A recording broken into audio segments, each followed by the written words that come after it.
What's up, guys? Giancarlo Bodoni here for another video. Today I have my good friend Mark Tinoco here helping me out. Guys, recently I did a video about how to retain the back using the cross lapel grip, okay, when the guy's escaping from the underhook side.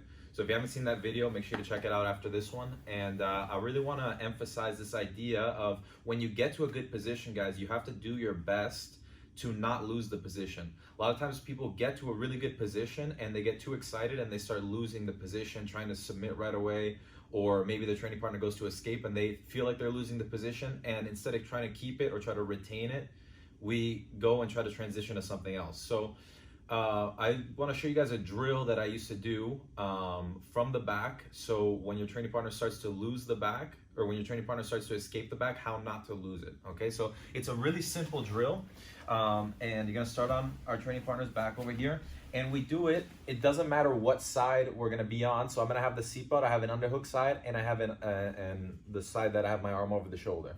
Okay, so we can start on either side. Just for the sake of the drill, we can start on the overhand side. Okay, and we're gonna be over here. So all I want to do, this is going to be mainly when my training partner starts to get his hips out first. So when he starts to lose, I start to lose the legs, okay? So whenever I lose the legs of my training partner, whenever he starts to get outside of my knees here, I have to be extra attentive to the upper body, okay? So I really want to bring my ear right next to his ear, and I don't want to focus on squeezing the seatbelt too much, but I want to focus on bringing my elbows in as tight as possible. If I just squeeze on the chest, he's still gonna be able to move inside of my seatbelt. So I really wanna focus on bringing my elbows in this way. So I bring my elbows in. Now when he goes to turn, it's a little bit more difficult. He's a little bit more stuck. But I won't be able to hold this forever. So as soon as I start to lose the bottom leg, I could keep my left hook in, I could throw it over, or I could do this without a hook. Okay, so this hook could stay here. Maybe he's trapping my hook with his leg.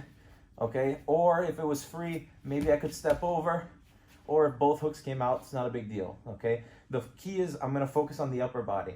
So I keep everything nice and tight. I bring my head forward so that my ear is close to his ear, and I keep my seatbelt locked. Now my whole thing is I don't want to let his back start sliding down to the floor. So if he starts to bring his chest up, back down, that's bad for me. So I want to try to keep my chest as tight as I can to him, and I know that he wants to get his back to the floor, so I'm going to use my toes on the mat to start driving him forward. Okay, now from here, if we bring the camera behind, let's pay attention to the leg work, okay? Because I have the connection on the upper body. So now I have to regain my connection on the lower body, okay, with the legs. So as I have this here, now I want to start to get up to my knee, so I use my toes on the ground and get to my knee, and now my knee goes right to my elbow, okay? And I tuck this foot in right under his low back, okay? I have to bring my knee nice and high. I can't leave my knee low here, okay? So I have to bring my knee nice and high, and I tuck my foot right in the low back. Now, my foot steps over. I sit to my butt, and I bring him all the way to the other side, and I finish on the back over here. Now, just to keep the drill going, my training partner is gonna hop my hook on this side, okay? So I do the same thing, only this time, my hand on bottom is underneath his arm instead of being over.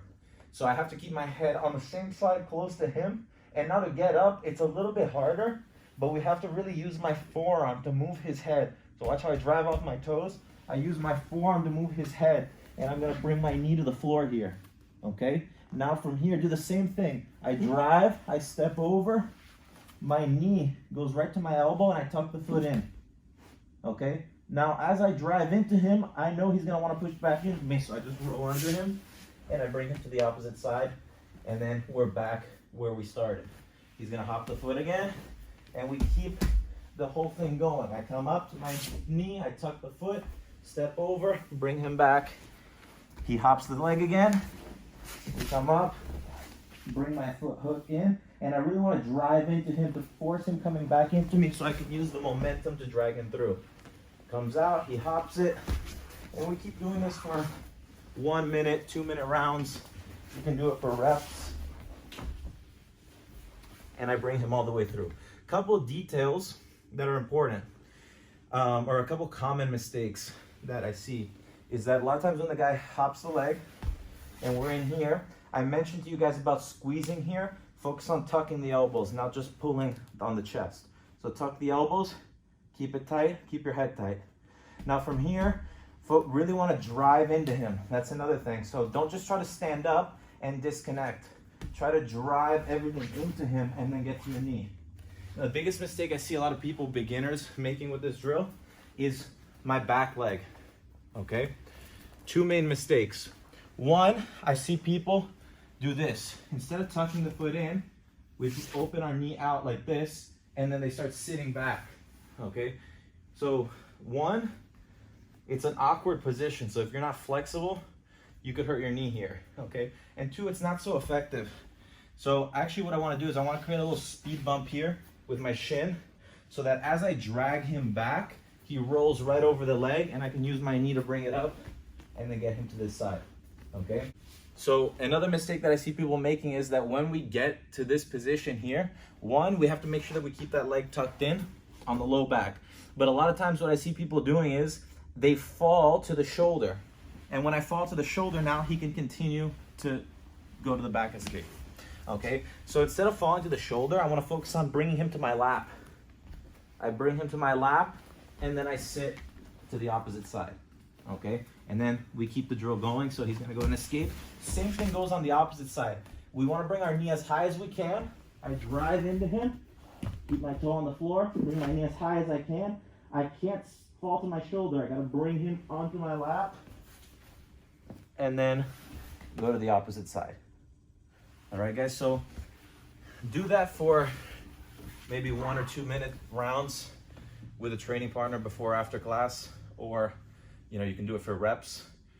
And it's just a good way for you to practice retaining the back when your training partner starts to escape the legs. This is a drill that I used to use a lot, and it really made my back control a lot better. So guys, thanks so much for sticking to the end of this video. If you like this video, make sure you like, comment, subscribe, and share with your friends. And if you want to learn more from me, check out my instructionals below and find out how you can learn from me one-on-one from anywhere in the world. Thanks, guys.